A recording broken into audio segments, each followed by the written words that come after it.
We were just riding. Normally, they always run in front, sorry, and I'm always trying to keep up. And then my puppy, she's about 10 months old, she let out a bark, and usually that means that there's usually other hikers or other mountain bikers just say, you know, they're just a normal startle thing.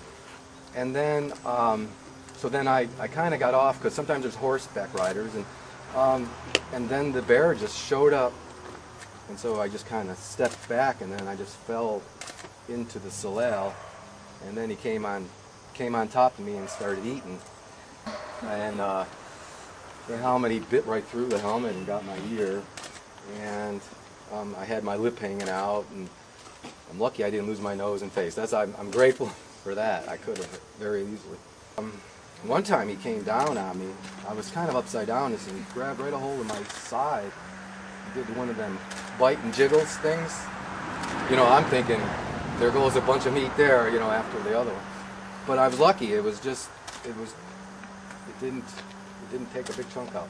You know, I was upside down, and I actually remember kicking him in the face a little bit, and it was like surreal. It was really, you don't understand, like, this is happening. All of a sudden, I really thought I was going to die, and that this was it.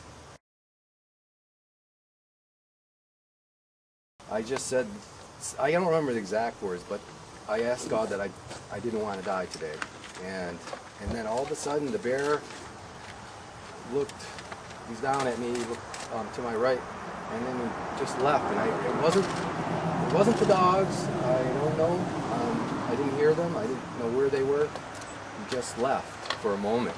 So then I looked to my left, down the trail again. It was a little slopey thing, and then he was on his way back. And so, you know, then I just it seemed like it was slow motion. I got on the bike.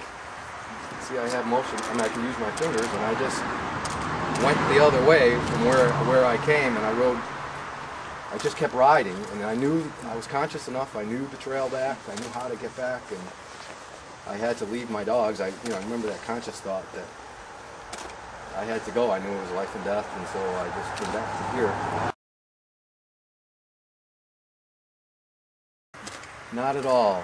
We were just going along, and I never ever see a bear anywhere. All we were doing was just doing our normal ride, and the dogs were not in a, well, like I remember Oak, people were telling me Oak was barking and barking, and he was not doing that. I would have heard it. There was nothing going on, and I think they were petrified too, and they just probably stepped back into the salal or ran off, I think, you know. Well, my opinion is that this is what I wanted to phrase that, was that I'm not an expert, and the game wardens are, and I am just referring to how the game wardens, it's their job, and what to do with the bear. It's not me. It's like the surgeon. We went last week, and we were bandaging it up. I have a nurse who's coming in every day, bandaging me up,